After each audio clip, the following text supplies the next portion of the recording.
I just started coughing because reasons, and that's pretty much why I haven't streamed in a while. Fuck.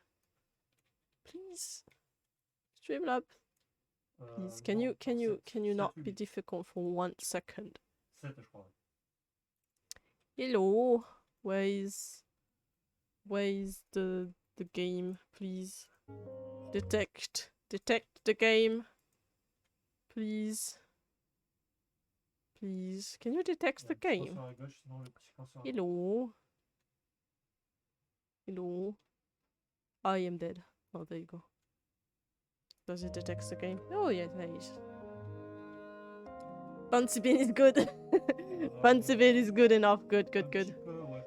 I don't remember where we were. I think we were like, we need to find the last ghost or something like that. Yeah, I am dead. Oh, yeah, I need to change that. I need to set up the... Oh yeah, I forgot I can do it. Yeah, because I need to set up the bot, but I don't the commands, but I don't know how to do that. So I need to ask someone how to do that because I have no idea how you should be doing this. Yeah, we needed to find the last ghost guy. I forgot controls. That moves that, and that moves the camera. That's weird. Okay, that's weird. Why is it like that?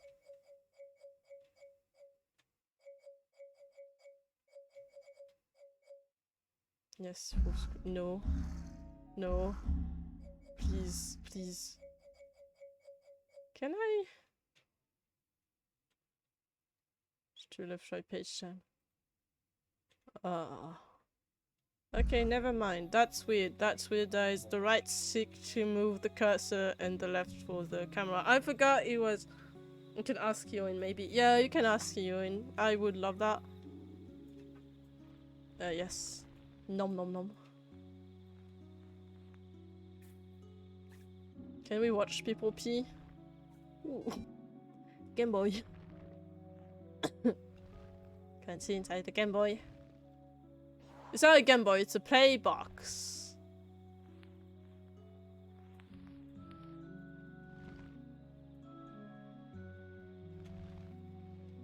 Let's fly. Oh my god, I forgot about the control.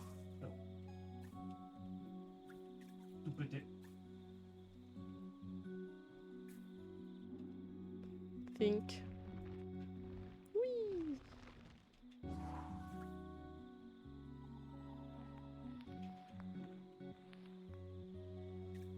What's that? Lunch at all.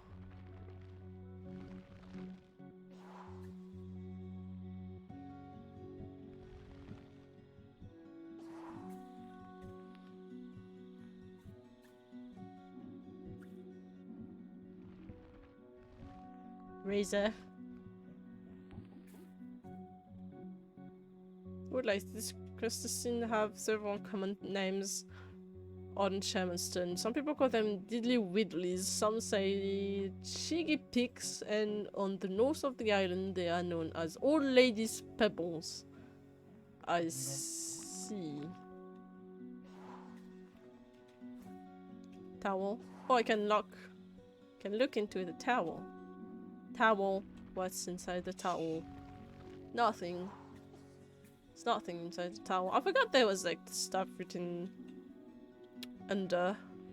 But then I remember with my older layout you couldn't really see what was written, but now you can see it because the chat box is transparent.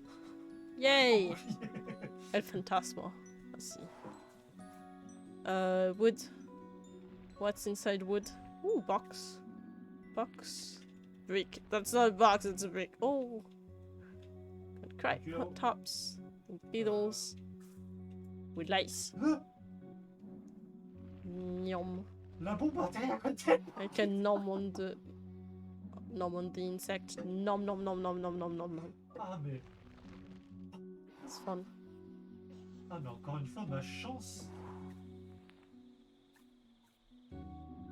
Station. Non, non. J'ai balancé ma L-bombe en bas. Plug Elle cable. a atterri en haut. Nothing interesting. I need to find. Oh my god. Encore une fois, j'ai rien fait. I need to find some momentum. But I need to find more information so I know where to look.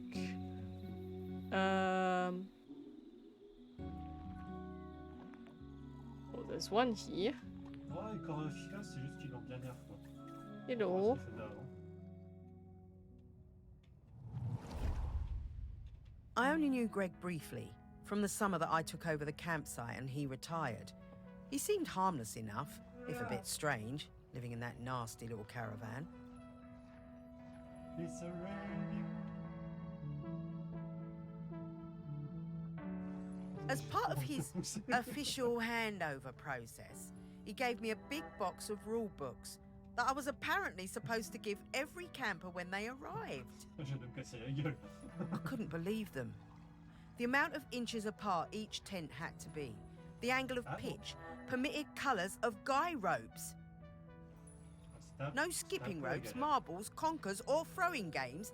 No singing with hand drums. Ah, je crois que j'ai trouvé. T'es en plein milieu.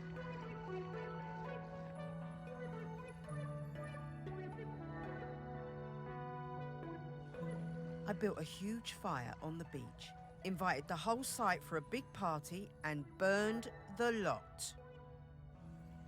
But then, awkward, Greg showed up. I guess he'd been collecting some things from his caravan and came to see what the noise was all about. You could tell he wasn't comfortable, but he sat down and tried to make conversation. I told him how beautiful I thought Shelmerston was, and he started telling me all about the wildlife here and the best places to spot birds. He was actually quite a sweet guy. He must have noticed what we were burning, but he never mentioned it. That was the last time I saw him. I always felt a bit guilty. I mean, I got him wrong. He wasn't that bad. Well, it's a good thing she kept one of them. It must be around here somewhere.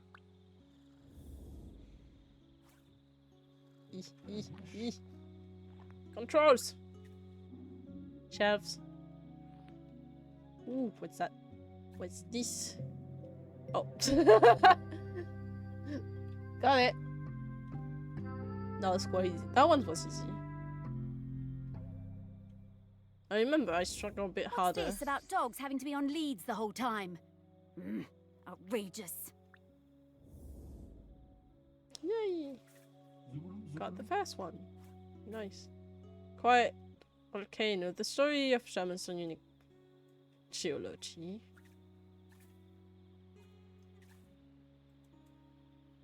Is that all? Ouais. Is that all I can find here? Okay. Alright. That was quite easy. I guess we can go somewhere else then. Because we won't find anything else here. It's nothing here as well. I'm getting the scent of Grenkins again, Morris. I'll pop up to let you know when we're close to one. Bah tapez là. Krakens.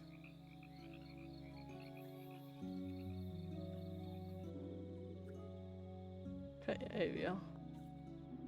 Tunnel.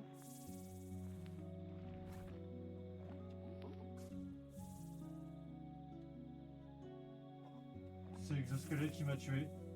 Oh, there's a snake.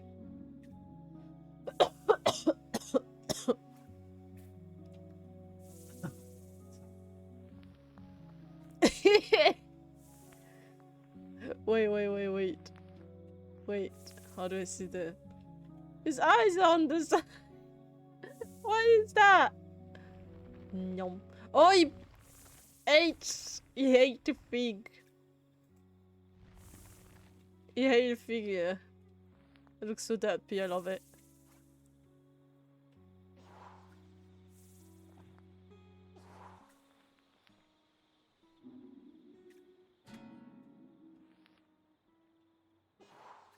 C'est bon, je t'arrête.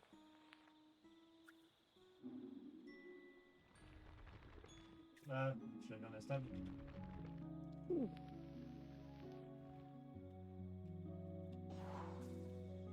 It's a long snack. Yes, you can see the head here. There's nothing here.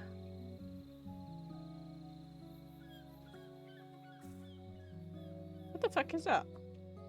So something move. What was that? What? What? What is that? Huh? Race HQ. Il y a le bouclier CD. Pas. What the fuck? What? My god.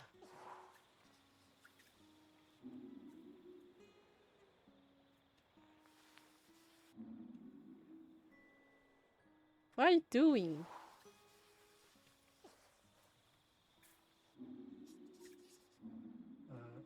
Il y a encore un gros camp là-bas, mais sinon on peut se barrer.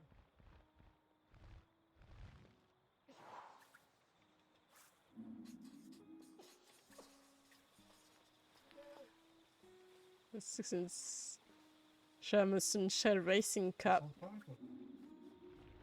Jackie can't. Oh no, Jackie is stuck. Je crois qu'il y a le mortier. It's kind of terrifying. Yeah, wait, they're doing race with giant seashells. Yeah. Oh, he's screaming.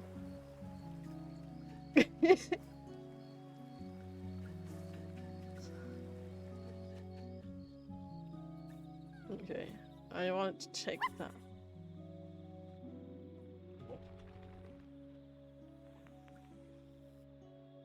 There seems to be anything here. J'ai dit qu'il y avait la tourelle. One, J'ai dit, hein. the...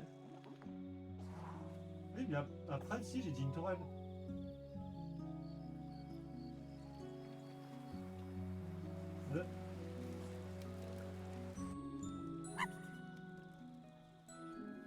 Non, c'est moi qui le regarde. Head coach of Miles.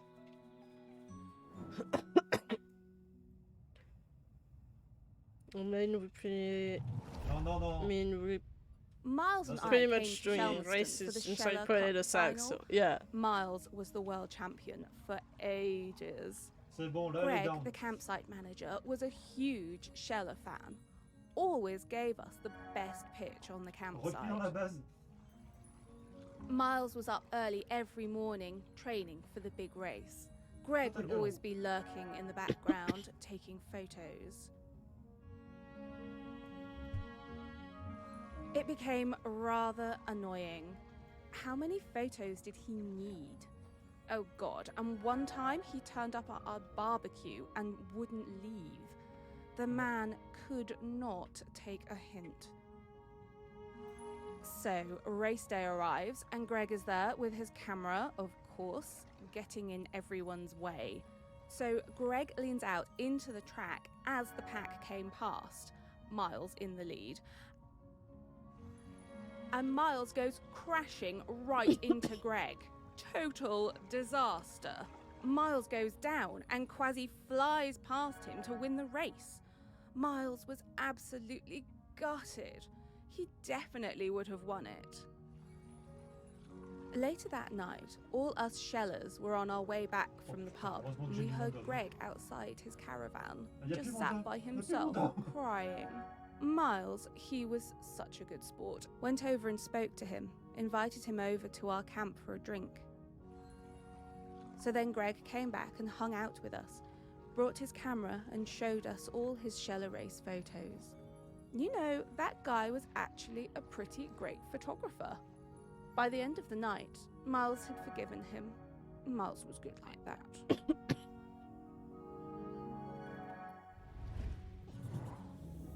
Shellers. I've never understood the appeal of that. Yeah, Seems bloomin' uncomfortable to me. Yeah. Poor old Greg. He was always rubbing people up the wrong way, but he meant well. And he really loved this place. So we need to find the camera. Okay. Ah! Could it be though?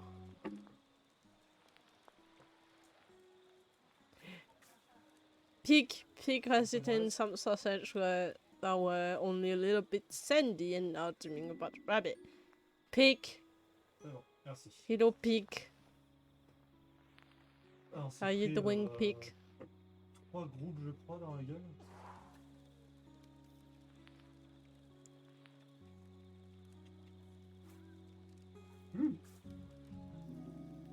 Oh, there it is. Why just standing there? It's such an interesting game. Yeah. Ça continue d'arriver. Oh, I wish we could use this. I am a very photogenic dog, you know. This level is quite easy. I remember I struggled a lot more on the other levels. Well, you have... Are you okay? Are you having a panic attack or something? Ooh, what's that? Wax. I found Catty.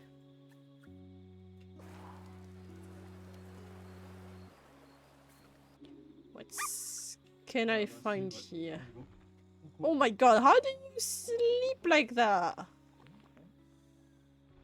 How do you sleep like that? How can you sleep like that? My god. Je balance un bouclier là-bas. I could never do that. Watermelon. Nice.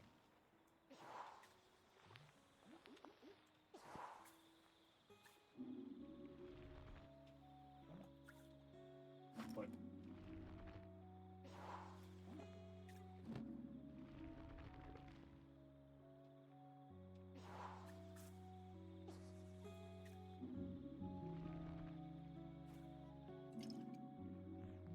En vrai, le fusil électrique il est sympa. C'est juste que bah, ça dépend des fois en fait. Il faut le jouer pour le comprendre.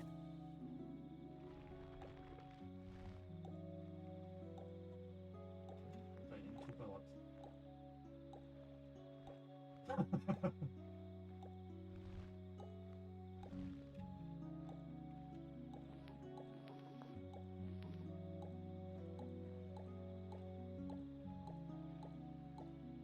La blague.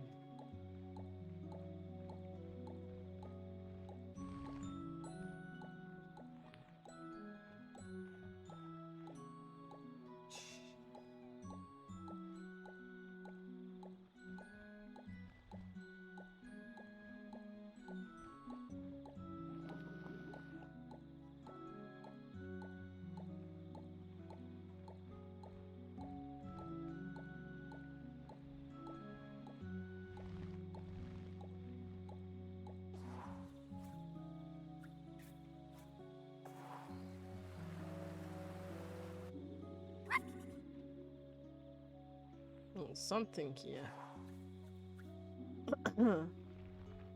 Hello. Oh, I'm sure it's that.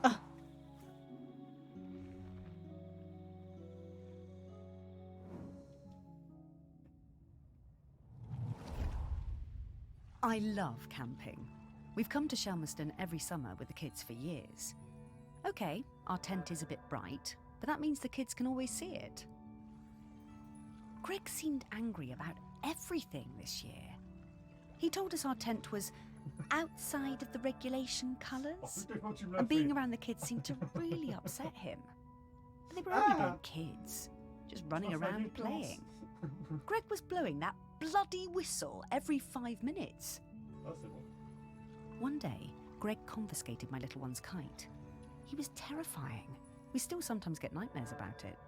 I had to do something. When I saw Greg put the whistle down, I pinched it and took out the pea. You know, the thing that makes the noise. I threw that pea somewhere Greg would never find it. You should have seen his face when he blew his whistle and nothing happened. Wait. So you do need the little... I always wondered how Greg managed to get so good at hand whistling. That backfired. With Niddle still has nightmare about Greg Litherland taking away his kite. That kid is traumatized. Je crois que c'est tous les mechas qui sont. The kid is dessus des pierres. traumatized.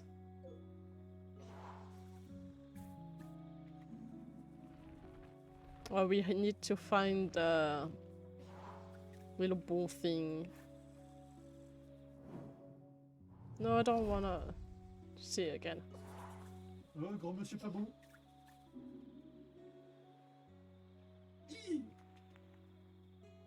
Pooh. Yep, that's Pooh. Pooh. Oh, don't tell me I will need to find it in like all of these. Oh my god. Pooh, yeah, that's Pooh. That's Pooh. Don't tell me it's in these. Oh putain, il y en a un deuxième qui arrive Can derrière. you not rabbit Pooh? There you go. Ouais.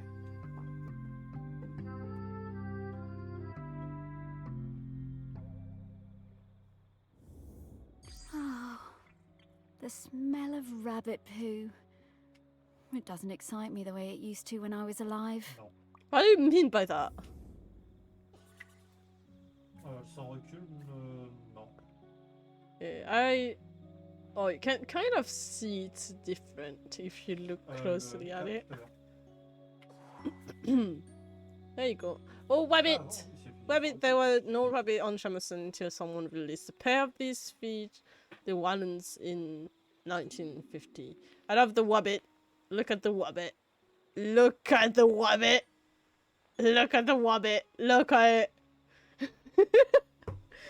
C'est possible que Look at the Wabbit. ton point faible, c'est. Look at how beautiful it is. Oh, it makes noises.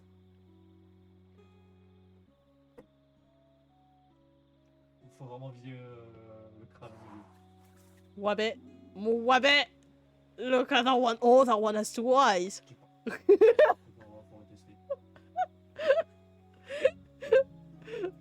No thoughts behind those eyes. No thoughts. Genre, c'est moi qui a fait. Just Wabbit being Wabbit. Le jeu, il est bugué, je suis désolé.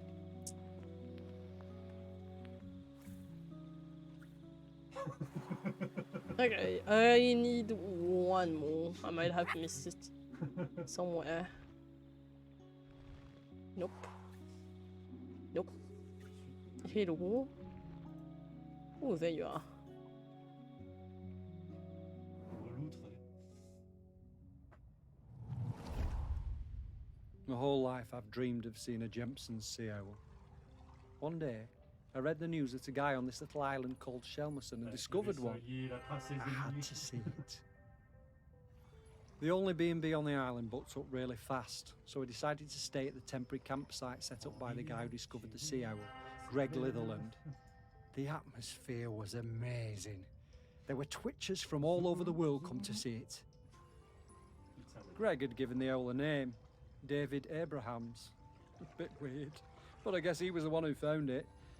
And because it had no mate, it was lonely, and he made a model female owl out of concrete. That's quite impressive. In my roof. I got to know Greg a bit during my stay. He really seemed to resent all the noise and fuss on the island. His island, as he thought of it. The irony was that he was the one who'd got everyone excited about coming to Shelmerston.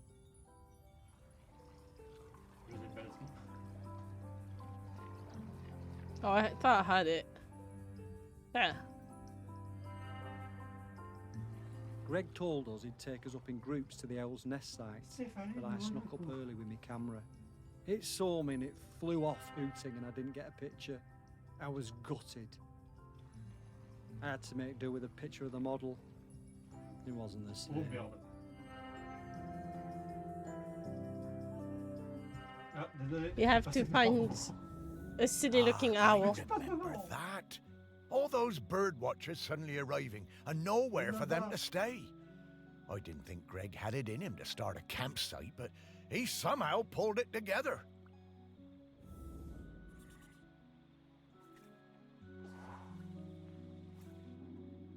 Need to find the owl. Oh my god, why are you wide awake? Are you okay? Attends, on va le bourriner à deux trucs dessus. Bobby! Ooh. This is like a puppet, but different.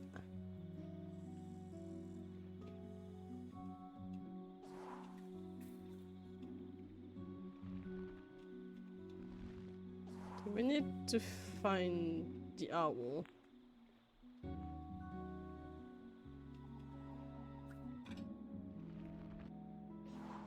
Je t'ai sauvé. Isn't that? Oh, there you are. You look so dumb! You look so silly!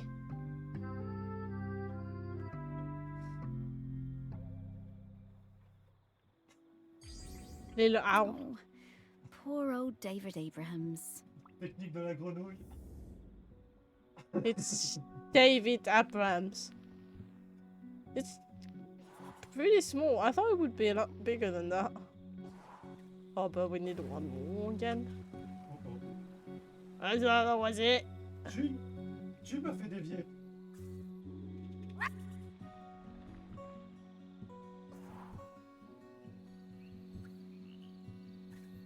Ah oui, t'es déjà mort.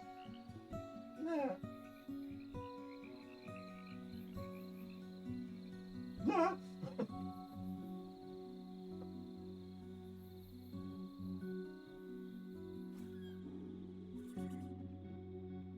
Oh, it wasn't there at the beginning.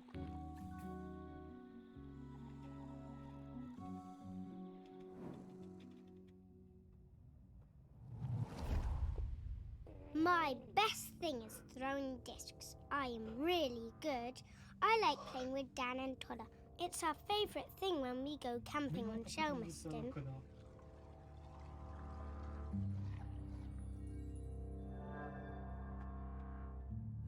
One time, Greg Clifferland came up the beach, all red-faced like an angry tomato.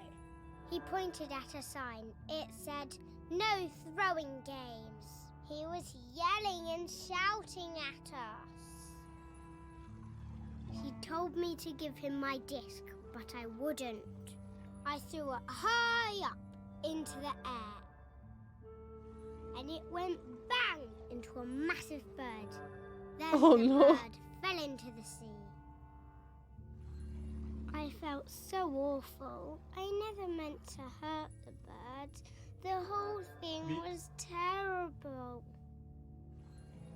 Mr. Lifferlam was screaming. He waded into the sea, picked up that bird, and carried it back to the beach. He was crying and crying. I'm sorry, Mr. Lifferland.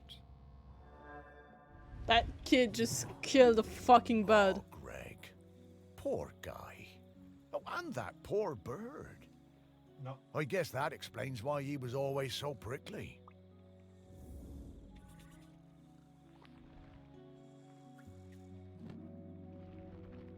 Jeez.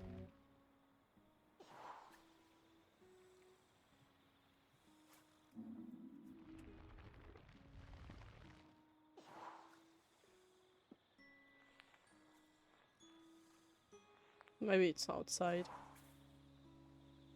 Oui, derrière toi. Oh.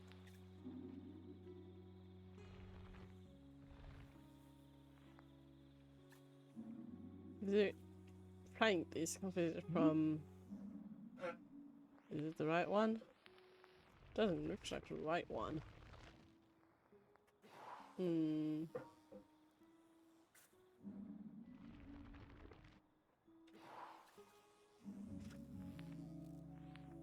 Flies.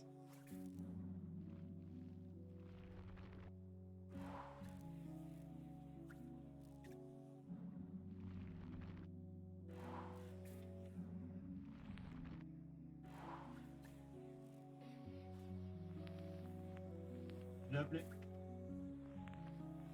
Doesn't looks like it's yeah. Let's play cricket bats. Je suis mort.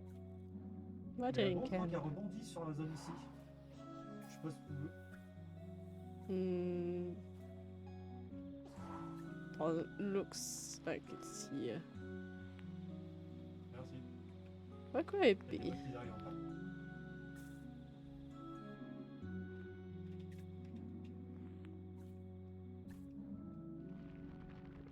Voilà.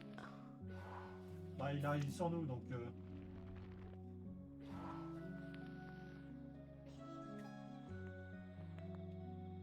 Ni. That one is quite hard to find, actually.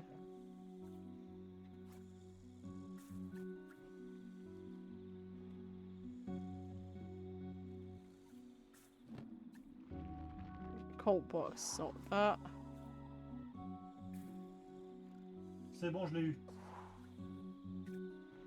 Avec un truc précis. Avec le tir précis, enfin la frappe de canon électromagnétique.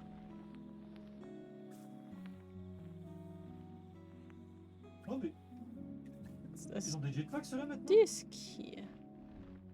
But doesn't look like it's the right one. Is it actually like a disc that I have to find? I don't know.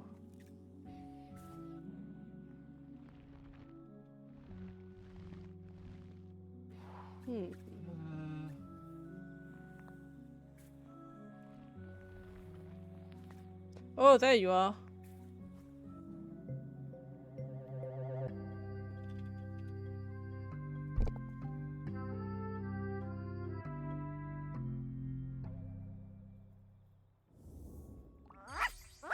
I love these things. Reminds me of our walks on the beach.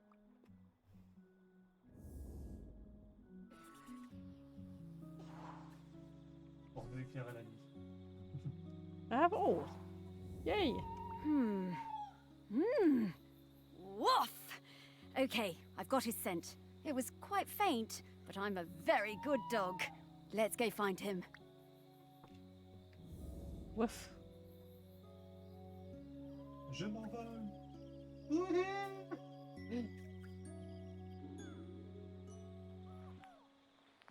Nom nom. Allez, venez avec moi. I hear the owl. I want to see if I can find the owl. It's the owl somewhere. Is that it? Is that the owl? Nope. They're just birds. Sounds like it's the owl.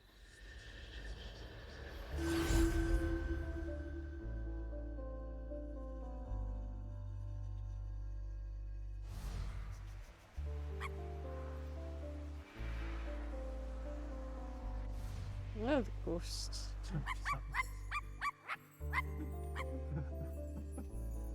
Deux feux d'artifice de merde.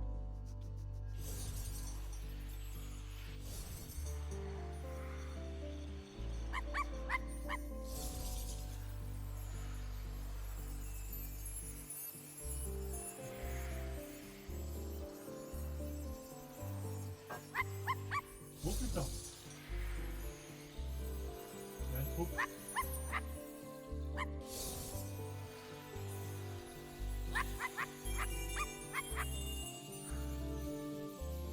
Okay. Thank you for coming, Koda.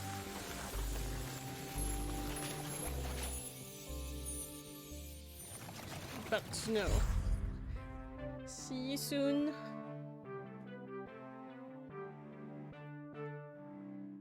Il y a un gros camp là. Greg! Oh, hello! Très bien, c'est Morris, what are you doing here? Oh, hello there, pup. Hi, Greg. You can talk now. Rather prefer my animals when they don't talk. Yeah, Greg, we need to ask you, would you be interested in being the next island custodian? It's a very important job. Oh, no, absolutely not. This is your mess, and you can sort it out. My mess? Well, how do you mean? You dug her up. I warned you, and I warned you when we were still alive that those archaeological digs were a bad idea. And now we know exactly how bad. Well, now hold on, Greg. That's not how that works. Oh, isn't it? Talking dog. 3,000 years, no eruptions. You dig Aggie up, and then suddenly her grip on the island is weakening. Well, some coincidence that sounds like. But I didn't. I never did. No. There's no way I'm doing that job. It's too much obligation, it's not my responsibility, and frankly, one lifetime of humans was plenty for me. Oh shit, I wanted to check stuff, but that was the game I'm gonna stay site. right here until I can find David Abrams. Fine. Thanks, Greg. See ya. I suppose. Thanks, Greg. I don't like him.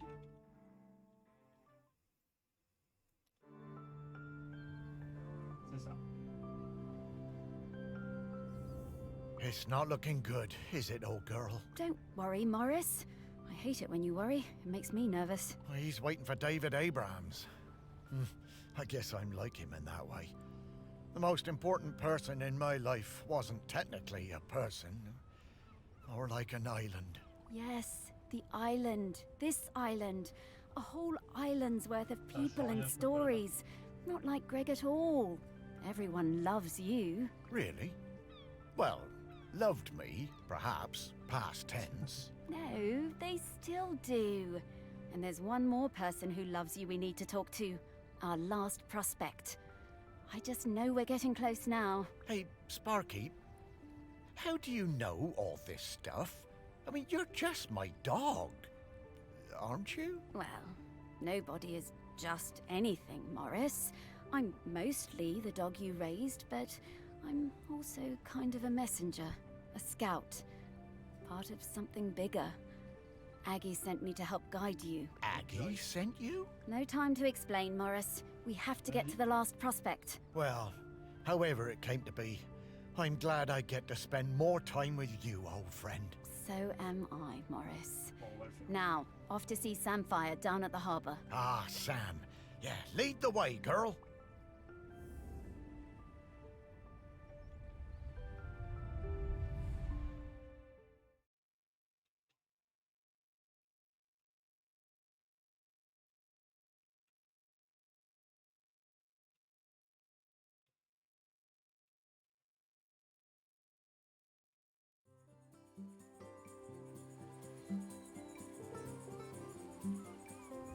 Yippee! Ah, the harbour. I always loved watching the boats come in and out. Never did get around to expanding the fishing exhibit, did I? You remember coming down here with me? I'd have liked it better if you'd have let me swim. I love your confidence, Sparky. But you always thought yourself a bigger dog than you actually were. Oh. Lots more boats than there used to be, though, aren't there? Certainly are. Shelmerston got busy. Though this is busier than even I remember. Say, how long have we been doing this search? Oh, I don't know, Morris. Once you're dead, time seems to be a bit less important. Does it? Oh, I don't know. I suppose it seems a bit galling that time and everything else keeps moving even though I've stopped. T'as dû marcher, Makes a sur man la mine. feel Oh putain, ouais, c'est miné. Si, c'est unimportant. miné. Oh, C'est miné à mort. you're ça. not unimportant, Morris. You're saving the island. And to do that, we better go find some people who remember Samfire. Yes, Sam surely understands the feeling of watching everything change. Fishfolk live for what, 200 years? That's no small amount of change. Not volcano change, though, Morris. And that's what we need to avoid. Off we go! Shit. Ah, pardon. On va aller au truc tout en bas. Hey. Pas trop le feu. Oh, all of the fish folk. Sam was one of the first of the kind to fully integrate with the ways of the land, taking a position of responsibility as Samuelson's hardcore controller. Sam played an important part Munitions. in helping the island to retain its own identity in the face of industrialization and tourism. They were an integral member of the Save the Moral Il movement. y a C qui court et qui tient la Oh, it was a fish fork. I was one of the fish guy. Attends, je te rappelle. Grabman Supergoose. Cornelia Kitcher chartered this luxury seaplane to fly her and her artist friends on Tremerson for the Scotch Bar open trim. There. Yum yum yum yum yum.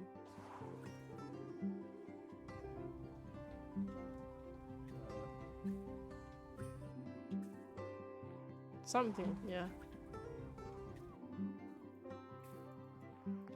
Mais bon. Il y a encore un truc de munitions à prendre pour ce frigo.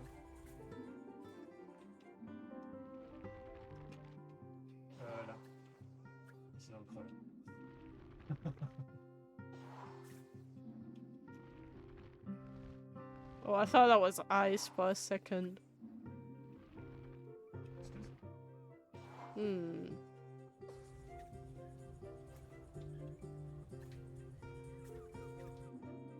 No, you don't have like the bubbles over your head. I don't rest that cognac set.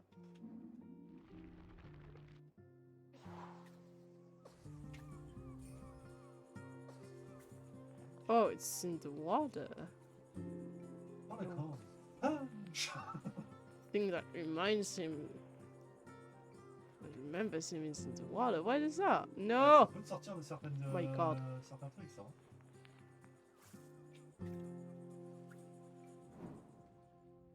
Oh, it's a fishman! Complètement fait. It's a fish guy. Tu tires dessus, ouais. I swim with a pod south of the Fire Isles. I believe the dry-siders call the larger one Shelmerston. It's where the ceremony happens for the dry-sider who stopped the world from cracking. That's where I first heard talk of toast and where I met the friend called Samfire. I did not believe it at first. A food which snaps so dry. Then one morning at sunup, I followed the ship and caught a blackened slice as it arced into the water. This was the start of my lifelong love of toast.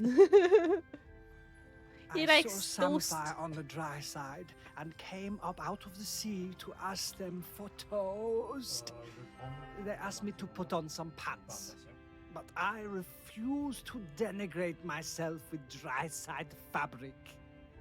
No matter, I had brought some shiny coins with me that I found on the seabed and secreted in my swimming falls. What is swimming falls? I'm not sure I want to know why is a swimming fall. Sam took me to their parents' toast shack, but they refused to serve me without clothes. They also told me that my shiny coins were unsuitable, too old. So Sam lent me some trousers, and I swept the toast shack in return for crispy slices. Sam taught me some of the ways of the dry-siders, but to be honest, I'm only interested in the toast. I never wanted to eat anything else. Sam understood this. I Toast. spend my nights swimming through the black waters of the deepest ocean trenches. By day, I come up onto quayside and fill up on the finest crusted seedy bloomer, almost black, no butter. Toast. Oh, I could really go for a nice piece of toast. Yeah, right now. same. But, yeah, with butter. I kind of want some toast now. He's like waving because he wants some toast.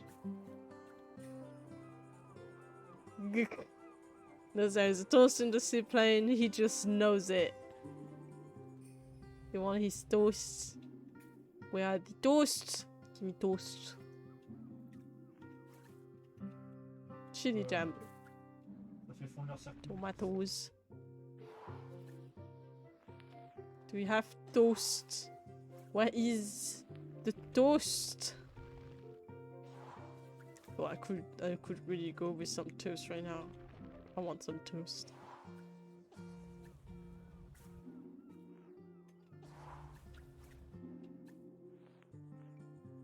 What is J'ai that? rien fait là. Hello. Is a toast? Is a toast inside this? I want toast. Sweets. Start toast. J'ai appelé des munitions ici.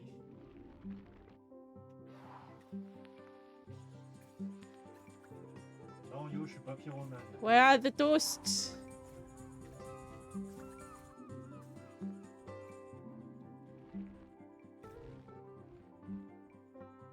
Fisherman hat. Where are the toast? Wash bag. I want toast. Toast. That's not toast. Bon, Give me toast. j'ai qu'un lance-flamme, des grenades incendiaires, des fusils à pompe incendiaire, c'est tout ce que j'ai.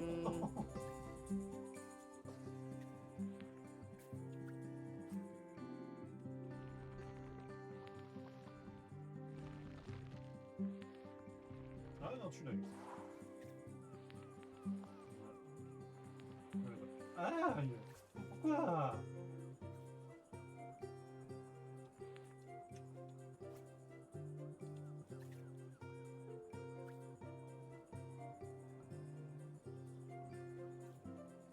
Oui, qu'est-ce qu'il y a? Ta gueule. Ne porte pas la poisse. Ah, il suffit qu'il en parle. Find the toast. T'inquiète pas. Nous, on va au nord, là. Do we have toast? Parti. Merde. Oh. Décidé. Do we have toast? No.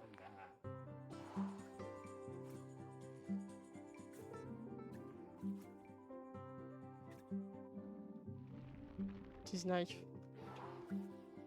Where is the toast?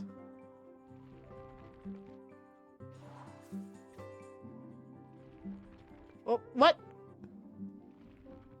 Why is it here? Why is there a toaster inside the seat? Toast. It's a shame, but it doesn't seem like there's a whole lot of... There's a whole of toast on this side. I got toast, but I still don't understand what it's doing inside of here.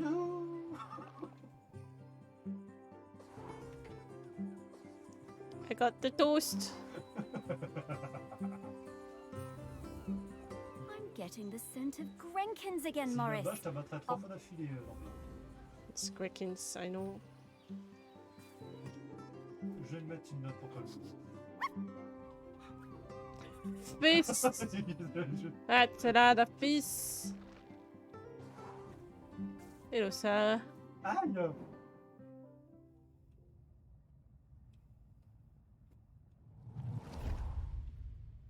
When I was a kid, I hated the annual Morlow Cull. I was kept away and found excuses not to be there. Then, aged 10, my dad marched me down to the beach with other men and put a knife in my hand. It was the worst day of my life. I saw Morlow slit from jaw to belly, more blood than you could imagine. I didn't sleep for months after. But you grow up, don't you? Ouais, mais j'ai rien fait. I never felt it right that we was killing Morlows, but what could I do about it? I was just a fisherman. One day I see Samfire, the new harbour officer, handing out leaflets on the quayside. Stop that, Col. I went along to that first meeting at the campsite. Greg Litherland was one of the other organisers. It was Pour ouvrir beautiful. les marchands. So much hope around that campfire. When I spoke about the Aïe. pain of the Morlow, it really felt like the young uns were listening. Me, Sam and Greg held regular events to raise funds for badges and patches. I was proud to wear mine on me best Gansey. There was quite a rift between us and the old guard. They felt the ban was an attack on our ways. Sam and me took a load of the fishermen out for a beer, and Sam made them listen. They really respected Sam. We got most of them on our side that way. By 87, we finally felt like we had enough support to push for change. So the week before the Morlos showed up, we organised a mass die-in on the beach. There were loads of us lying down on that sand, islanders, fishermen, fish folk all together. And the press showed up, and the mainland TV, and for the first time in 500 years, we stopped that cull.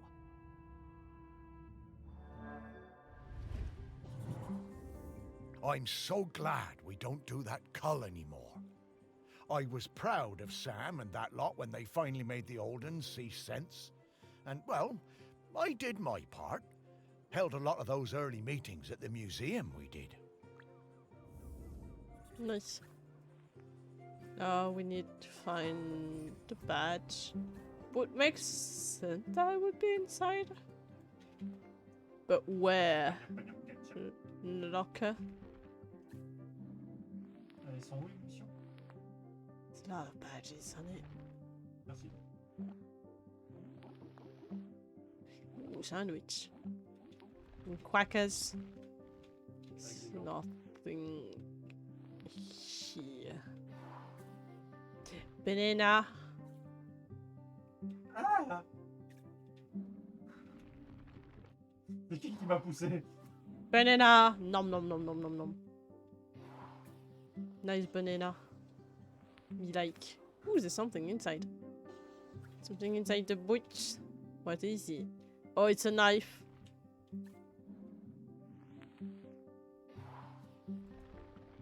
Knife.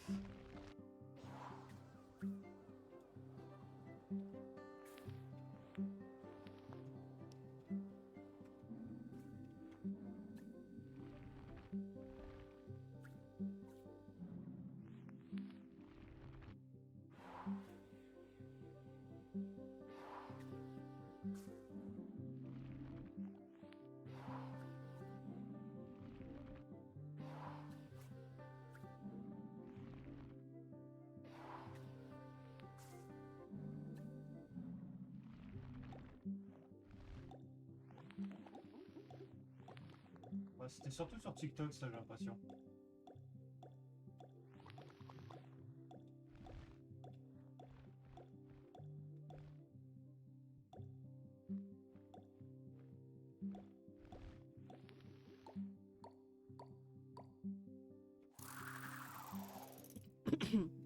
Ah, il me dit que c'est arrivé sur Twitch aussi.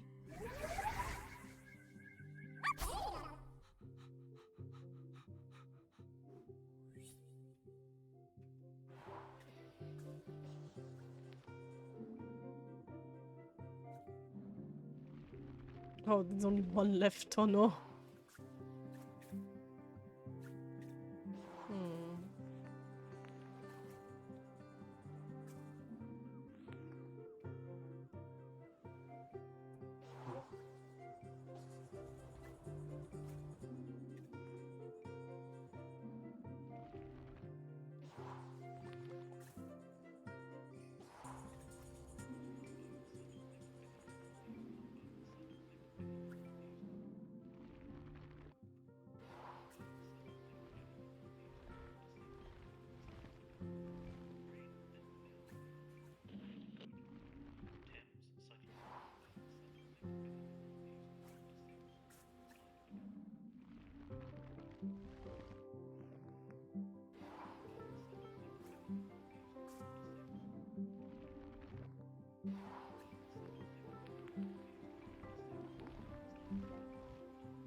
I thought I would be on the inside of the ship, but apparently I was wrong. So let's look somewhere else. Il a commencé. Mais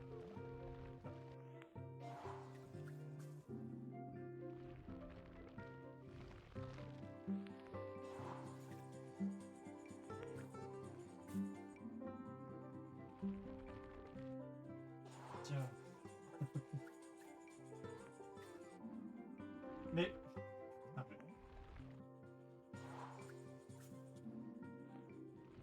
mais... Putain de merde.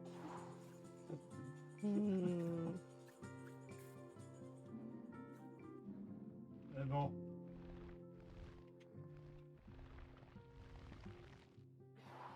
La dernière fois, j'ai eu une pub de 12 minutes sur Facebook.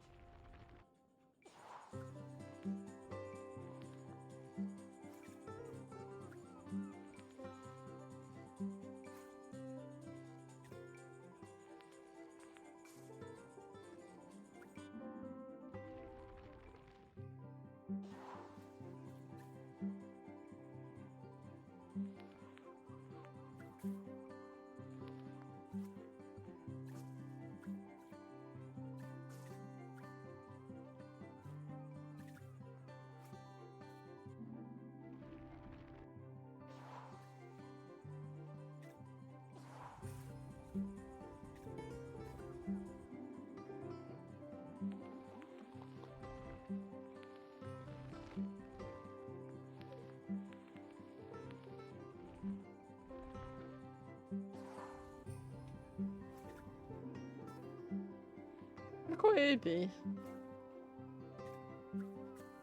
T'as une autre HS.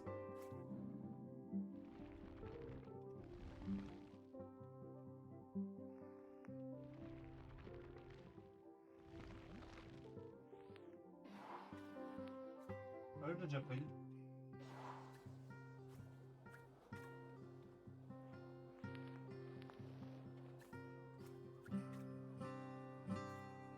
Maastricht.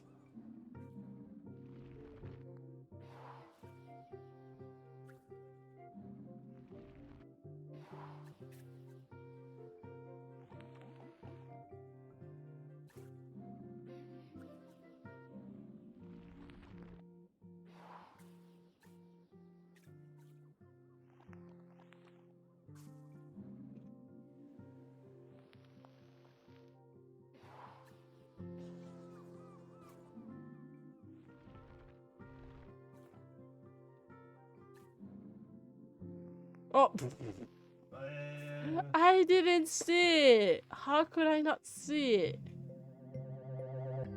My God, I'm dumb. It was like the first thing I went for, and I couldn't see it. I am dumb.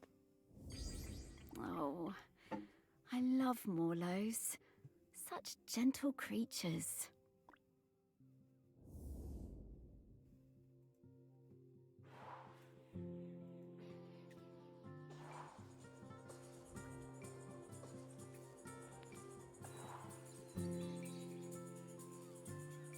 Non, ça doit répondre aussi.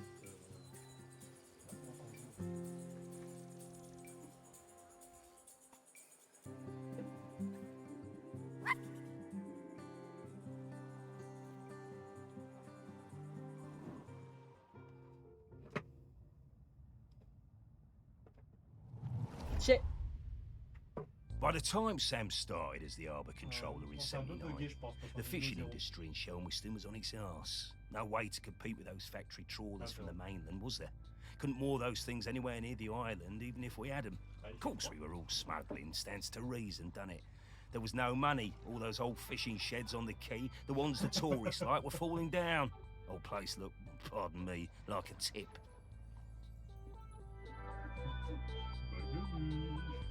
There was a lot of trouble at first. Sam trying to stick by the rules and catch us out any way they could, and us trying any which way to give her the runabout. Wasn't easy, mind you. She was smart, that Sam. You never knew when they were going to pop her head out of the water beside your tub.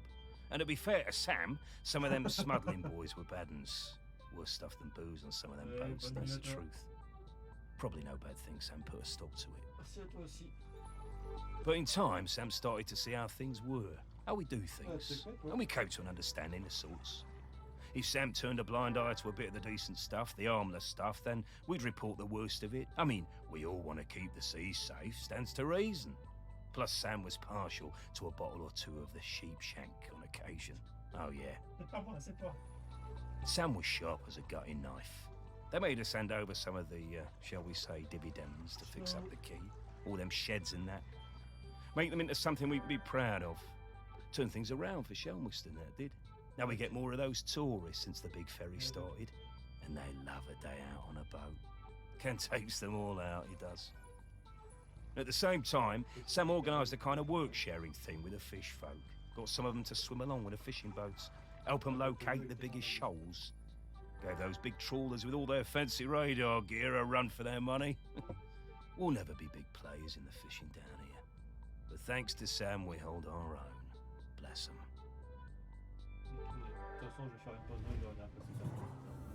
I reckon I still have a bottle or two of sheep shank stashed away at the museum. Don't suppose anyone will ever drink them now.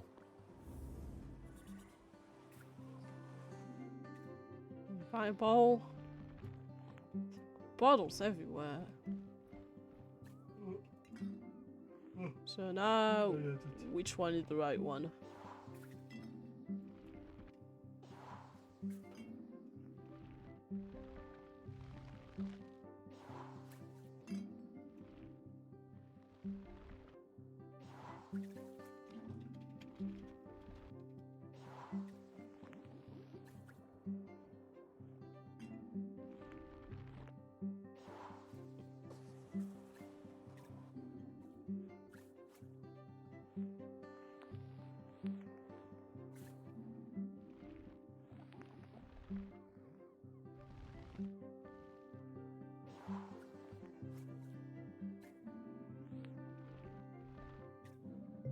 There you go.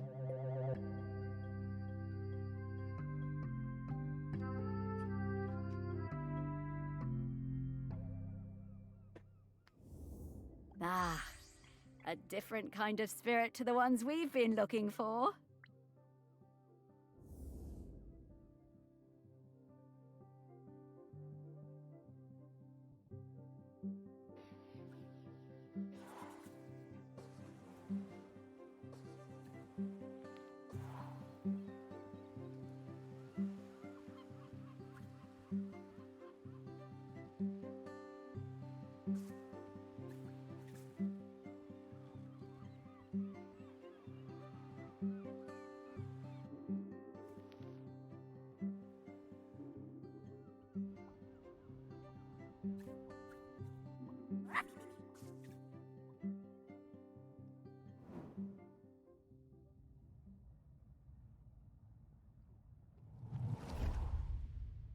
I first met Sam when I sailed the new ferry, the Queen of the Isles, into harbor. Of course, I'd heard of the fish folk, but I'd never met one. Sam was an amazing pilot. Knew the waters better than any boatman. It was strange, steering a course for someone actually in the water, but we never went wrong with Sam to guide us in. Next time I was in Shelmerston, we went for a drink at the Camel. I'm more into bats than beer, but Sam was intriguing, and the atmosphere in there was great. Like a warm nest. Great band, too. Awesome sousaphone player. I think we got on because we were both a little bit on the outside of things. Sam invited me over for toast and hot chocolate. Honestly, hot chocolate doesn't do it for me, but the toast, that multi-seed bread. Sam made the best toast. I told Sam that next to a good cuttlefish bone, that it was my favorite snack. I stayed over.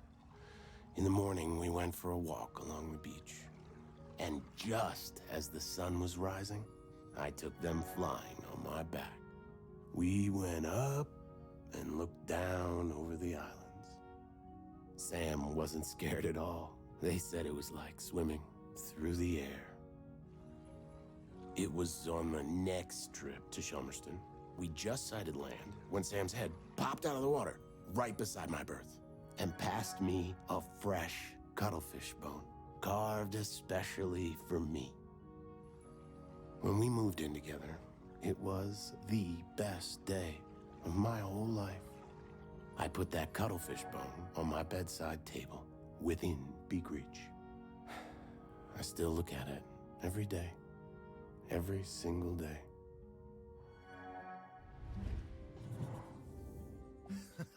I just remembered that time Blythe and I did a duet at the karaoke. I can't believe I agreed to it. Must have had a few too many. I never knew how Sam and Blythe met. Were they dating?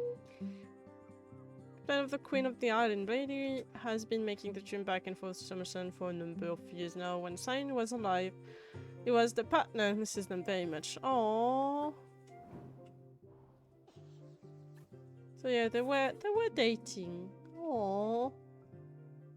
I like the fact that Sam is basically gender fluid. Like I wasn't so sure about their gender, but it feels like they used any pronouns, so they have a lot of mismatched pronouns.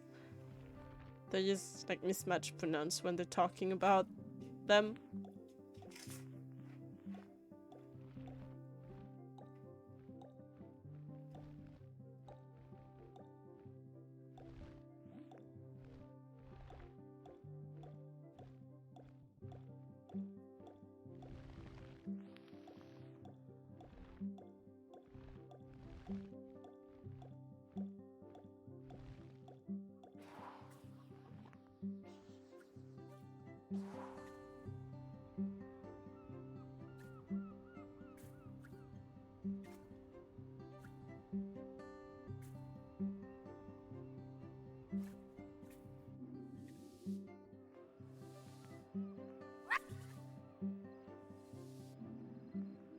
Oh, there it is.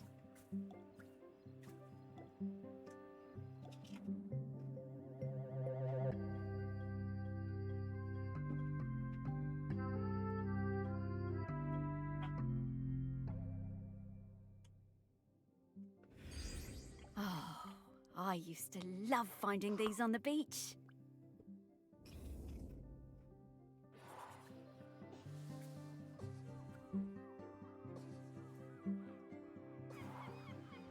Alright, last one then. Lite visfolk.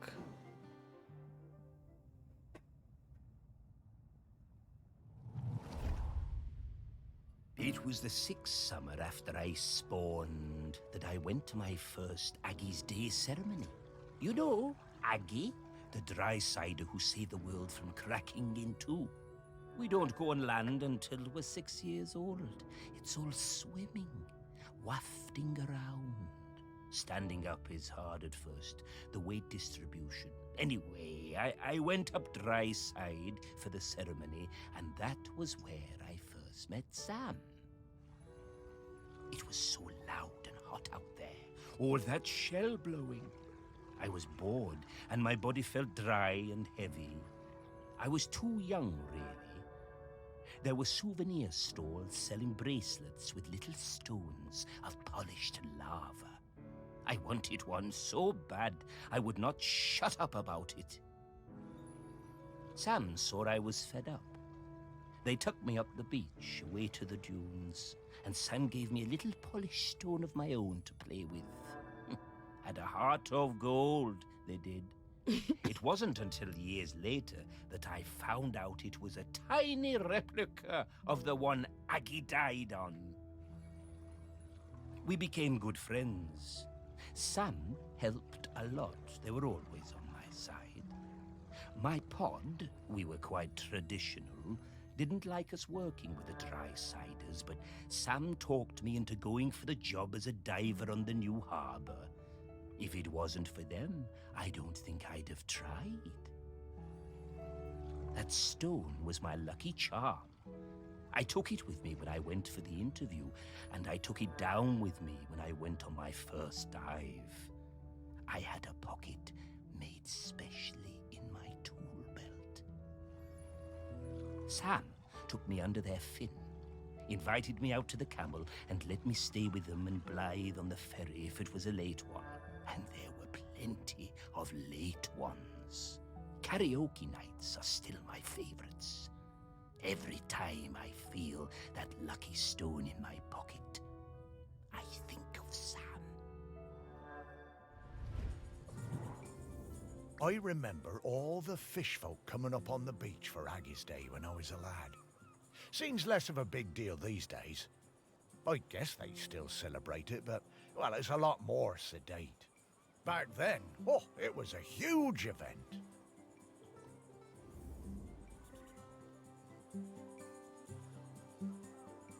I guess we need to find his bed. Oh, but his bed is on his side. Huh.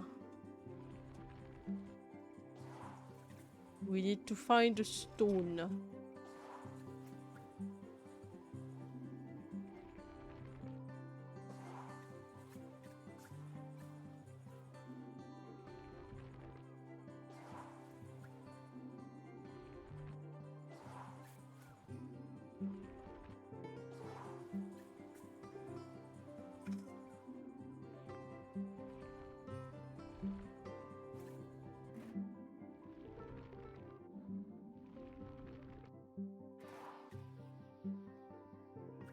Is it that? Oh no, it's a pool.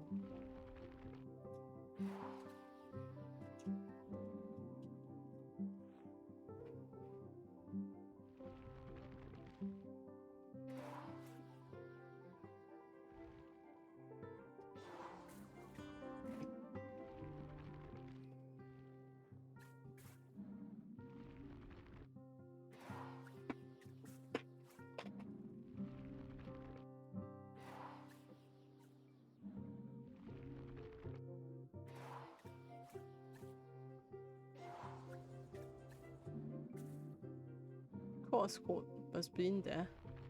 Yep.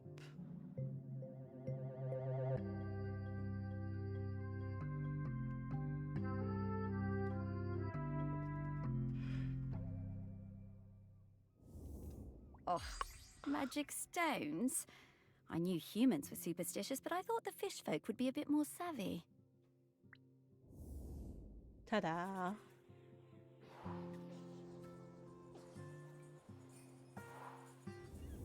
Oof! Sam. This is an easy scent profile. I'm coming, Sam.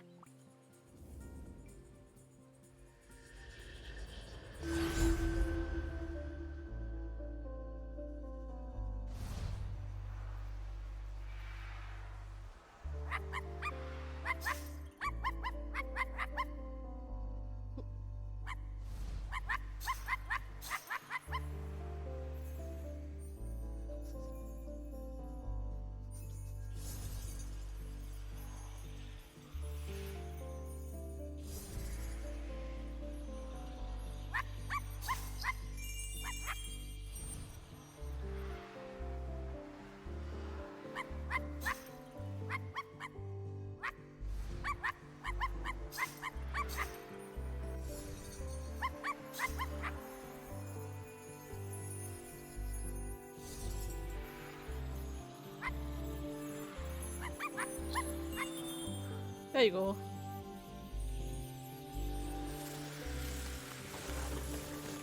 Why is the faces upside down? Oh. Because they're upside down. You're eating toast. Ahoy there, Samfire. Morris and Sparky! Lovely to see you both. What can I do for you two? Well, we wanted to ask you something. It's about Aggie. She doesn't have long left now, does she? Poor thing. No, not long at all. We were hoping you might replace her as custodian. Oh, Morris. I spent years of my life as harbour master trying to keep people from meddling with nature. I don't feel any differently now. I'm appreciative of all Aggie has sacrificed for us, but the island spirit isn't evil. It just needs to erupt from time to time. And if it needs to now, let it, I say. Let nature do what it must. As the fish folk say, the tides will tell. Yeah, Sam, I hear that. I really do. No. No, Morris. We can't just give up. Now, we'll talk about this in a bit, Sparky. Sam, it's always good to see you. Will you be around later? I think I will. A volcanic eruption is a rare and beautiful thing. I think I'd like to see it.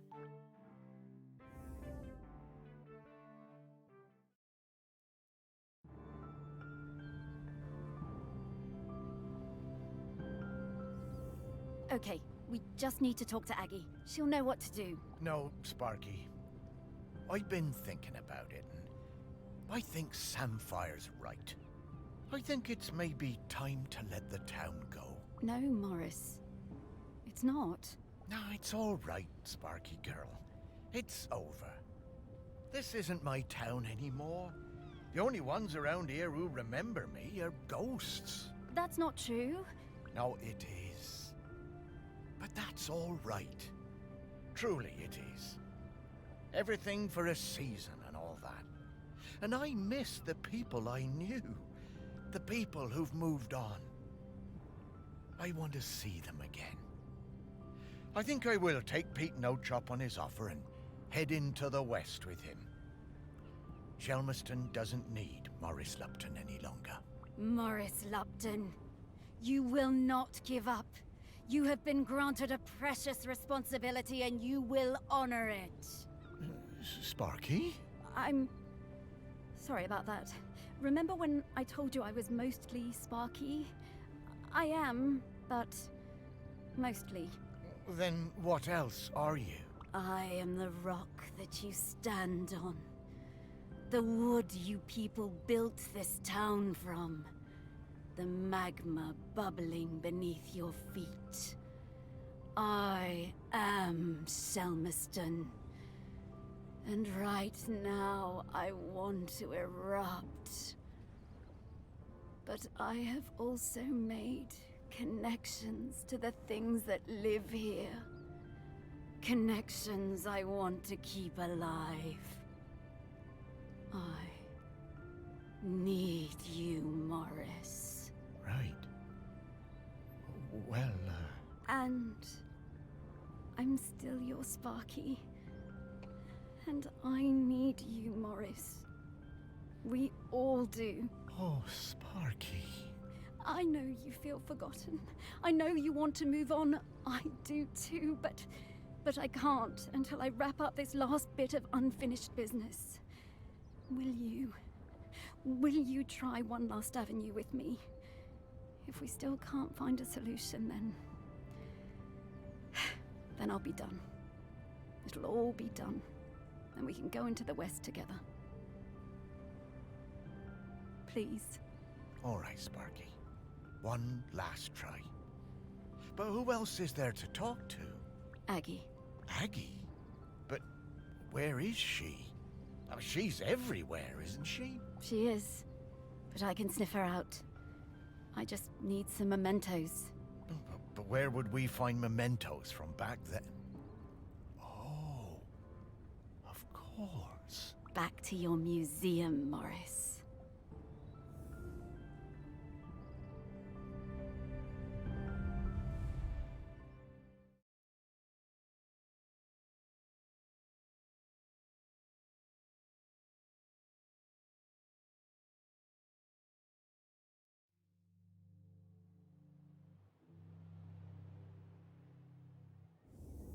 Ah, well, it's reopened. Well, I suppose that's good. Need to keep up the footfall. Everything has to move on. Well, yes, but, you know, it is still your museum, Morris. It wouldn't be here without you. It was never my museum, Sparky. It was Shelmerston's. It's changing, but, you know, I think it should. So, what happens now? How do we find 4,000-year-old memories? Come with me, Morris. There's one more thing I ought to show you. Oh, okay, Sparky.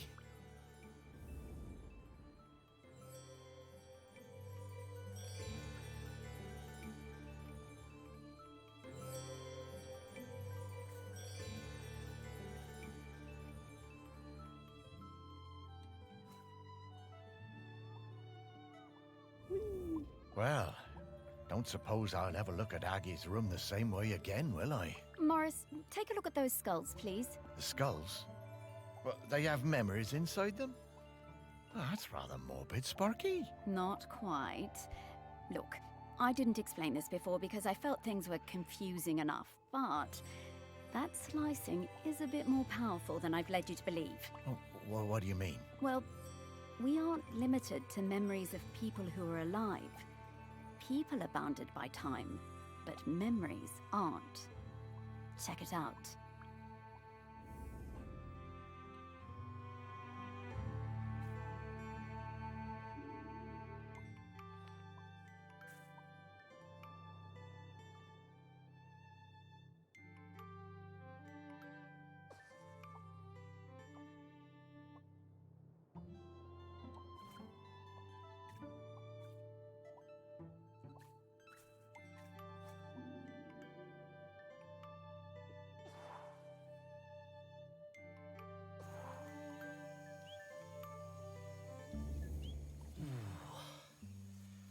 Oh, I didn't think dead stomachs could get queasy, but here we are.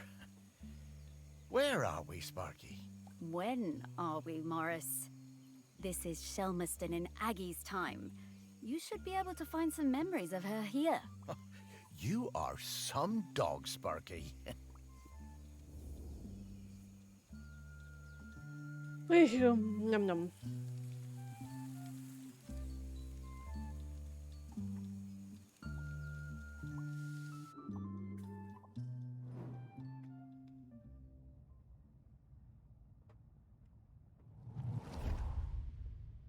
It was the worst night in the world when Aggie was born.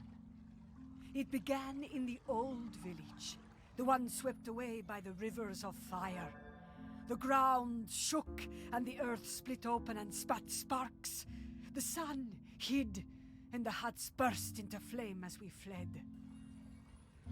I thought we would all die, everyone washed in the burning orange death, and Aggie's mother howling with the pain of the child coming. We made it as far as the cliff top by the sea. The mountain was still roaring and roaring. The rock ran in rivers toward the sea. The air smelled of death and poison. But Aggie was perfect. Small and angry, her tiny fists pummeling the air. I used my knife to cut the cord. We chose a spot for the new village closer to the beach. The burning rivers cooled to pumice and black glass. I made sure everyone knew that a life that began in this way would be special.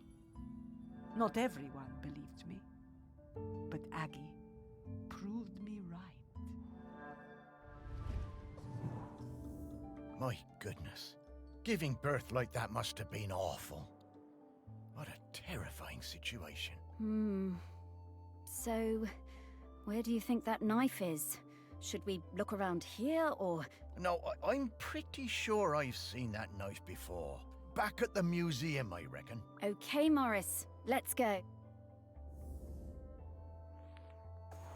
How do I head back to the museum? Oh, like that. So I'm gonna have to do like back and forth. Okay, so I need to find the knife. I'd say go get all of the momentum, like all of the memories first, and then head back to the museum afterward. That would be maybe easier like that. When?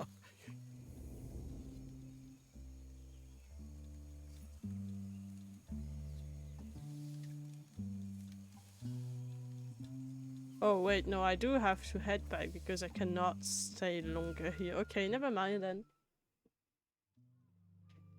Never mind, so I need to find the knife. Where could it be?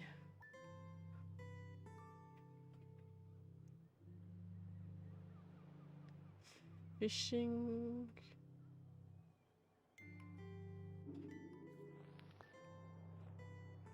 No.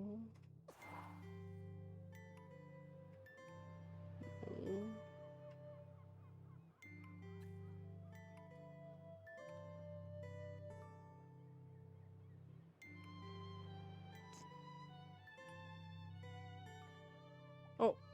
There it is.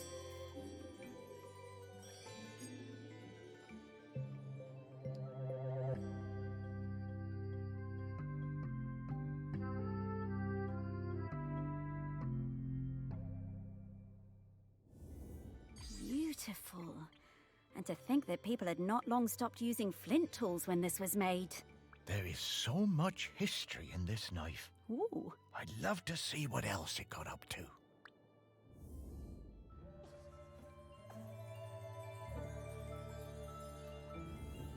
I'm getting the scent of Grenkin's.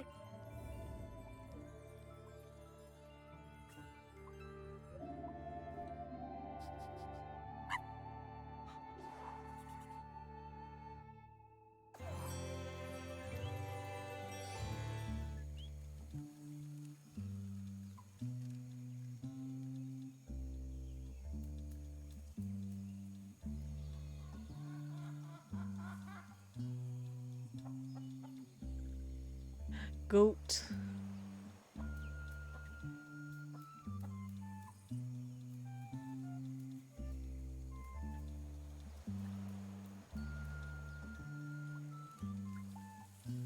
Fishfolk.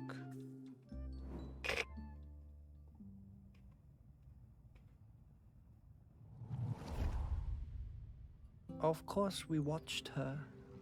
We had heard of her birth and seen her on the shore. Her feet sometimes in the seawater, her body in the sun. We did not show ourselves at first. As a test, we left the mirror on the black shore, born of the volcano on the same day as her, and waited to see what would happen, to see if it called to her. She picked it up, turned it from side to side. She took it home. The next time I saw her, I introduced myself. We sang together, and I showed her how the mirror worked. How if you emptied your mind and thought of air and light and sea, you would see things in its surface. How things would unfurl in the future. Aggie was better at mirror gazing than any of us sea folk. She saw a girl, her own daughter not yet born, as leader of the dry folk. I told Aggie to keep on gazing into that mirror, that one day the island would need something more than a leader.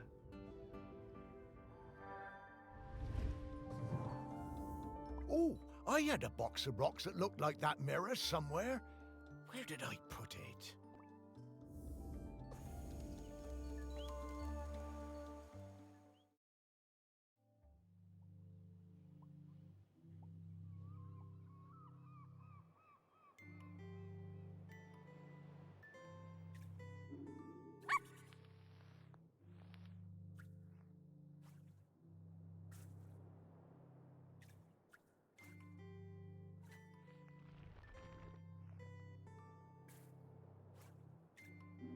Fancy box.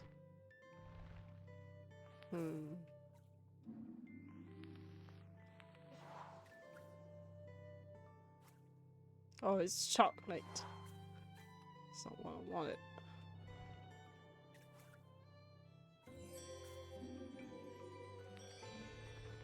Why is there a knife in it?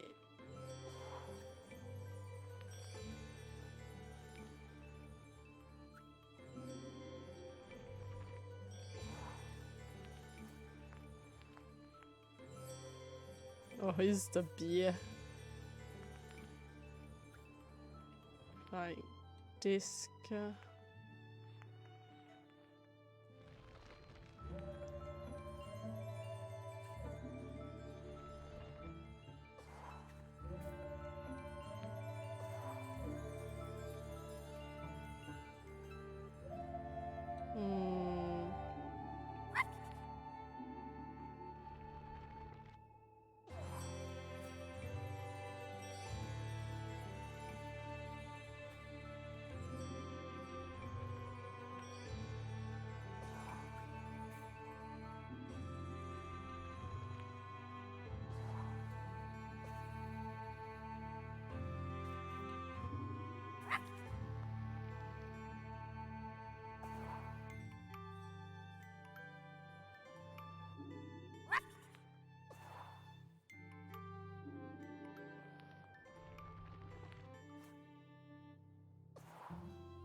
Why would you put a box full of rocks?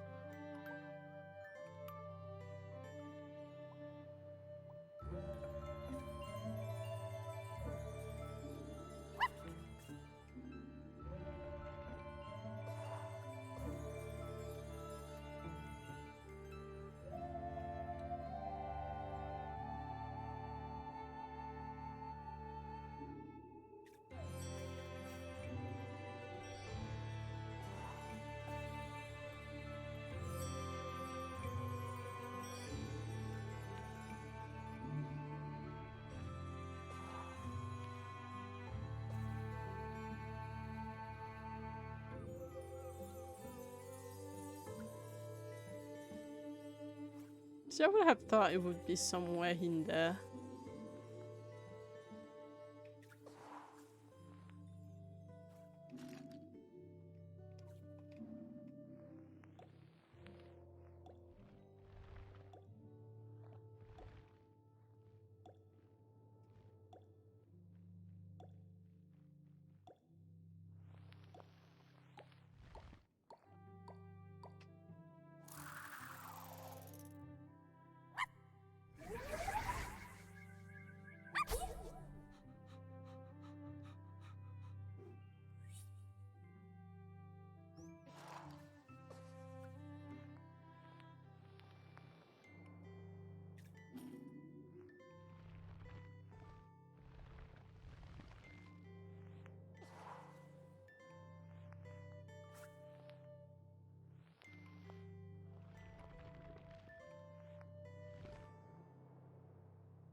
Hmm.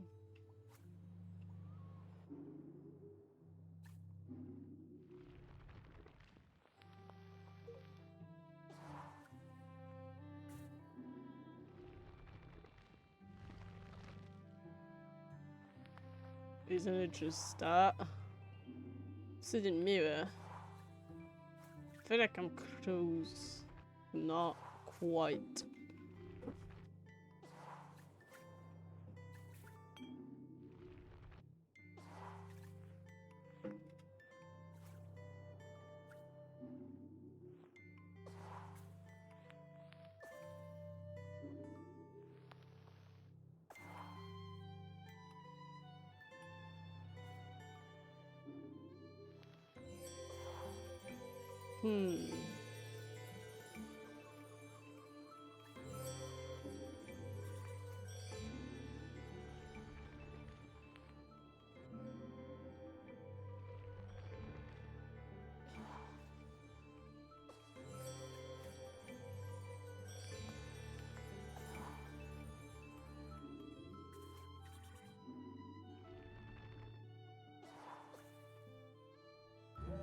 Can't find it.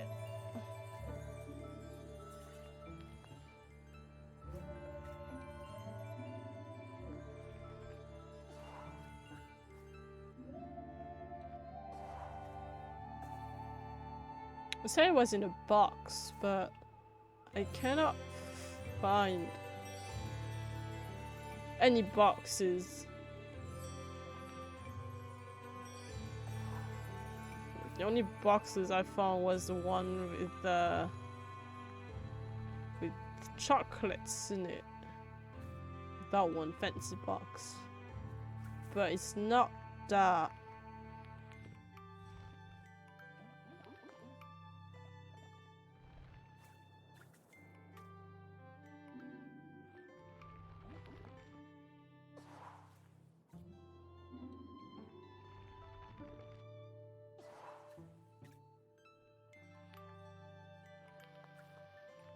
I would have guessed it would be somewhere here, but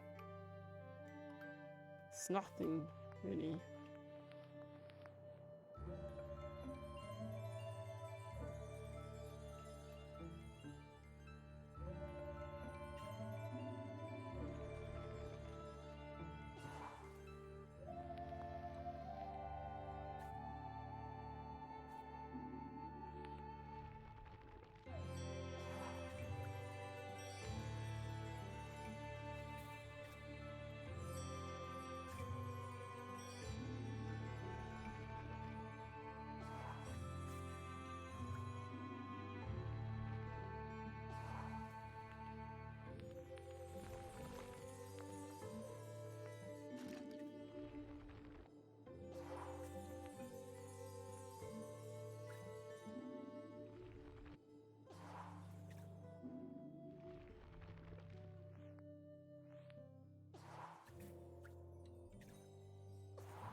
I feel like I'm not looking at the right things.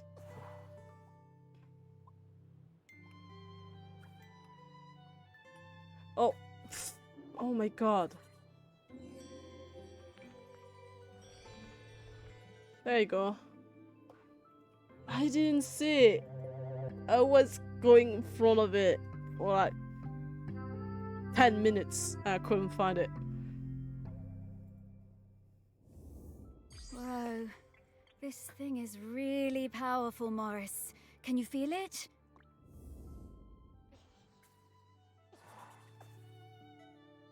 Alright.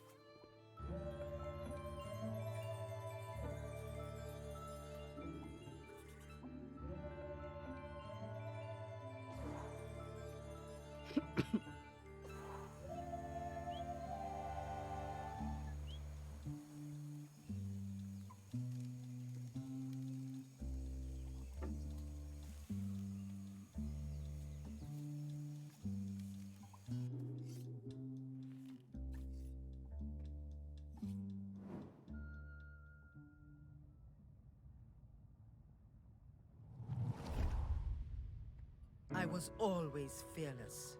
My mother Aggie told me there was nothing I couldn't do. With Otsul and without, I hunted the deer in the woods and the hares on the mountain, all before I had taken my first lover. And younger still, one time Aggie had me knock her tooth out when she was in terrible pain. I didn't mind even when the blood poured out. It was easy for me. Spears and knives were my nature. Death and courage were my meat and drink. I knew about Aggie's mirror, of course, but did not believe all of it. When Aggie warned us the mauler was sick and there would be fewer calves for the following years, none of us listened. It was to be my first cull. I wanted their blood. It was my nature. We would not take less of the Morlo just because an old woman told us to. She came to the beach after the Morlo slaughter, her hair wild, eyes burning with fury, raged and shouted like a woman out of her mind. "We had killed too many," she said. Then she left the village, told us she was done with all of us, forever. As Otsul marked me with oil and blood, I did not mourn my mother leaving. I was young and foolish, and the sight of her ashamed me. Oh, I know where that one is. But of course, I did not see what was to come. To think that they were still having the same arguments about the Morlo way back in the Bronze Age. Aggie must have sensed the trouble ahead. Maybe she was trying to find a way to prevent it. But I know where that is, because I've looked through the whole museum just to find that freaking box. But I know where that is.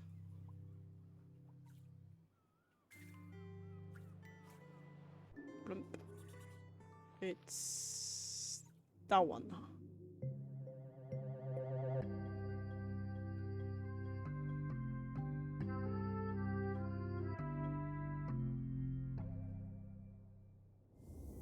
What a beautiful object. Delighted to have it in our museum.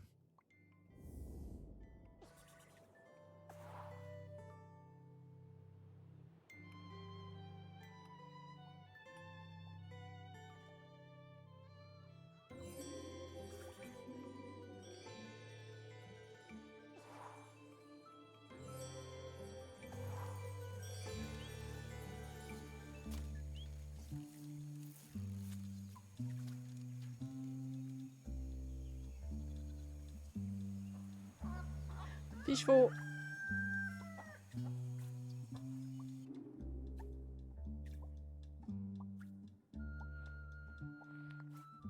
It's click again. Good.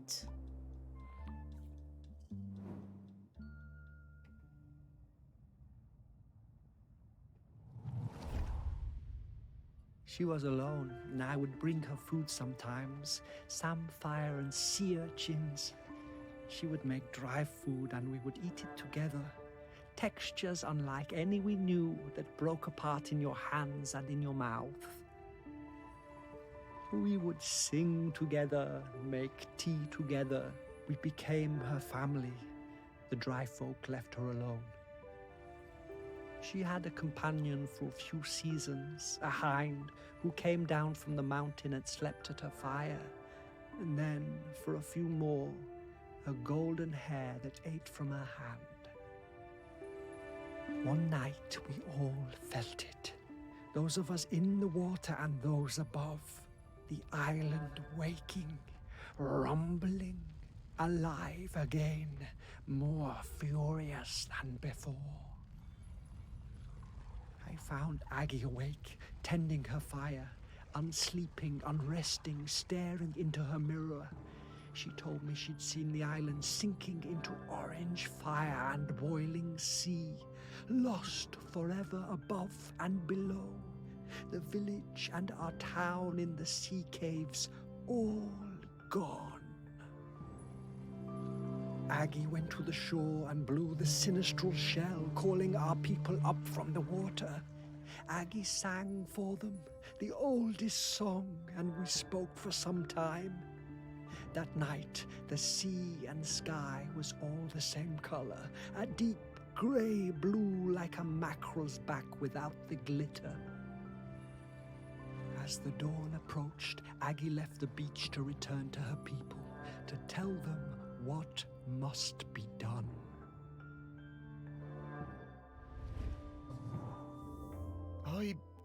I'm not sure I want to see what happens next. We have to, Morris.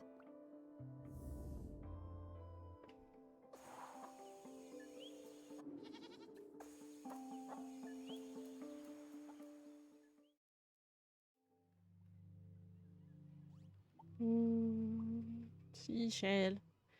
Seashell. There's like seashells everywhere.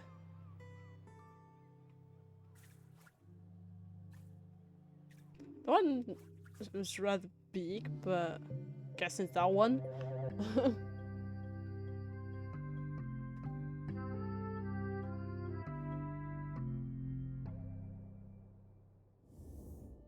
Such a small thing. But it changed the entire course of our island. What do you mean small? It's huge. It's smaller than me. I mean, it's like bigger than me.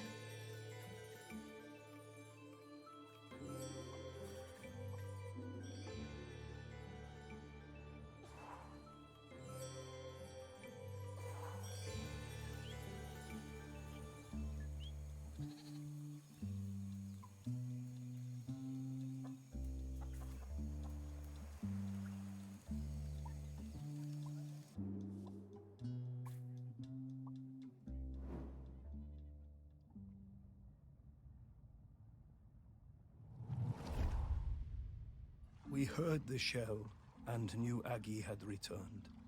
Ibni was the leader then. It had taken many seasons, more than we would have liked, but there were finally enough Morlo again and our village was growing. We were strong. Some of the younger ones didn't know Aggie and didn't want to hear her, called her a moon-shotten crone, but Ibni looked in her mother's face and saw the truth of it. The end would come. The earth was growling again. There would be hot rivers of death and clouds of poison. But Aggie brought us the answer. She would give herself to the island. Ibni's voice shook. Surely a deer or a goat would be enough. The year's finest, blackest calf. Aggie cast down her eyes and shook her head. We all knew. I offered my blade, but Aggie turned me away. She took her knife that had cut her own cord the night the volcano last erupted and wrapped Ibni's fingers tight around the bone hilt. It must be you, Ibni, she said, and it must be now before the sun comes up. This day, this morning, or we are all gone. The village, the people, the island. Aggie embraced her daughter. Ibni whispered something, but I could not catch the words. Both women's faces shone with tears. Aggie sat on the ceremonial stone, the tears streaming now from all of us. Aggie delivered her final message. She told us her body must not be burned or given to the sea, but lain in the earth of the island beneath the mountain. Ibni was shaking, and then I realized it was not just Ibni. The whole island was trembling under our feet, waking up. Aggie told Ibni to be quick, the end was coming. As Aggie took Ibni's hand and guided the knife to her side, we saw the fish folk rising from the sea. What? Hundreds of them, so many. I had no idea there were so many. Aggie was quiet the whole time, but Ibni cried out. A sound of longing and hurting from her heart like I had never heard. Then she fell silent, and as Aggie's life poured from her body, the island and everything on it fell suddenly still. Utterly still. We wept then, in sorrow and relief. Then the fish folk were among us, countless, numberless. One embraced Ibni, holding her up as it seemed her own legs might give way. When the sun came up that day, land and sea folk stood together for the first time, talking and singing the old songs, Aggie's songs, together. Ibni and the fish folk took Aggie up onto the mountain. They laid her in the peat alongside the knife and all the things she would need on her journey. Ibni watched over Aggie for days afterwards. Before she was covered, she placed a sacred carved stone, Aggie's beloved hair, inside her mother's mouth to guide her and help her keep the mountain still forever. And so it was. Oh, Aggie. Now that's bravery.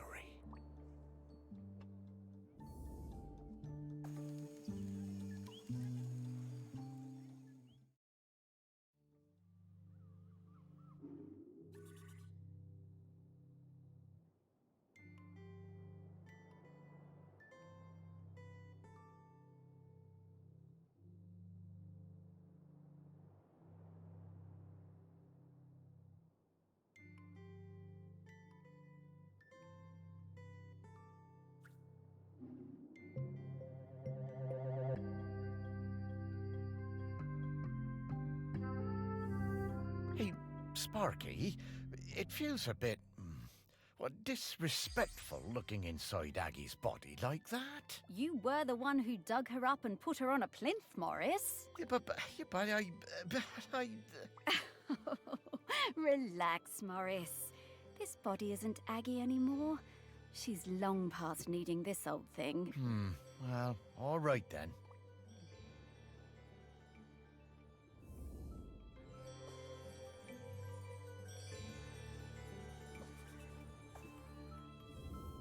Okay, Morris. I'll level with you. We absolutely didn't need to find Aggie's mementos in order for me to sniff her out. She's here, and waiting for you.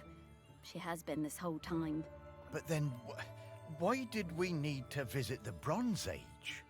Aggie thought it was important for you to see those memories, so you would understand her path before you met her. But also, wasn't it cool? That it was. The things I've seen now. Oh, Sparky, thank you so much. To think, for a while there, I was worried that being dead was gonna be boring. You are very welcome, Morris. Okay, so, shall we go say hello to Aggie? Yes!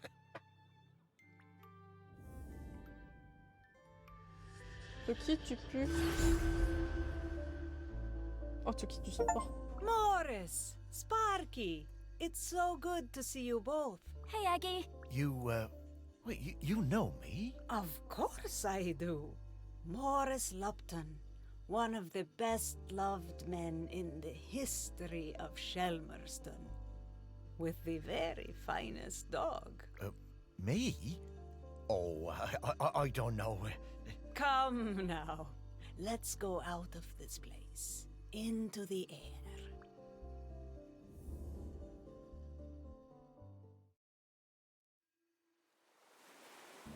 The one part of Shelmerston that looks just the same as the first day I saw it. I suppose it always will. I love this beach. It's always been my favorite beach. I'm gonna go run. Aggie, look at Sparky. She's shining. That's the hope and the joy shining out of her. That's it, isn't it? The point of all of this. It is hope, home.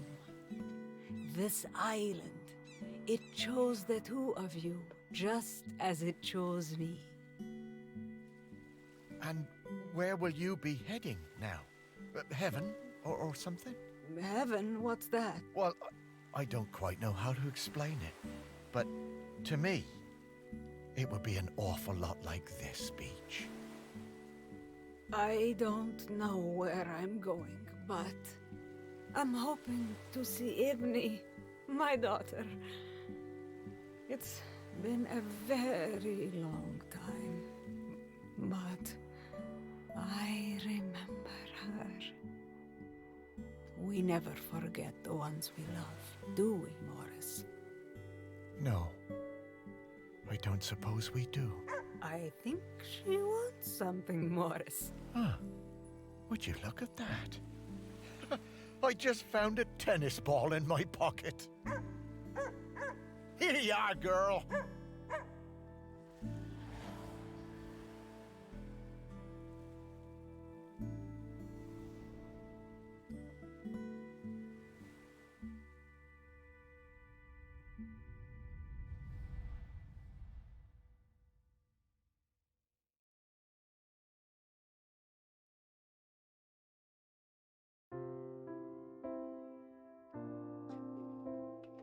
There you go.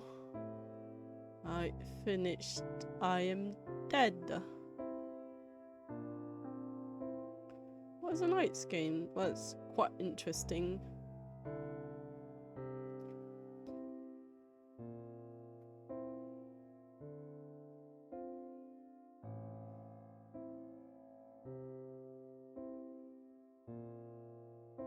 It gets a bit repetitive near the end, because you're kind of doing the same thing over and over again. But it was fine. It was alright.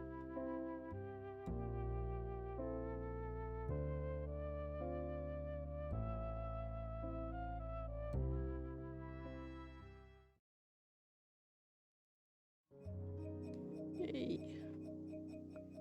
Alright, are we end stream here now? Because it's getting late.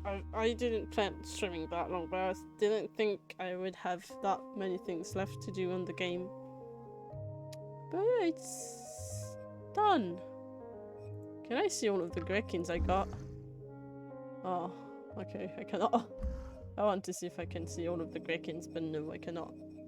I don't know if there's anything after that. I don't think there's anything. So we thank you for coming to the stream and hope to see you on the next one. Bye.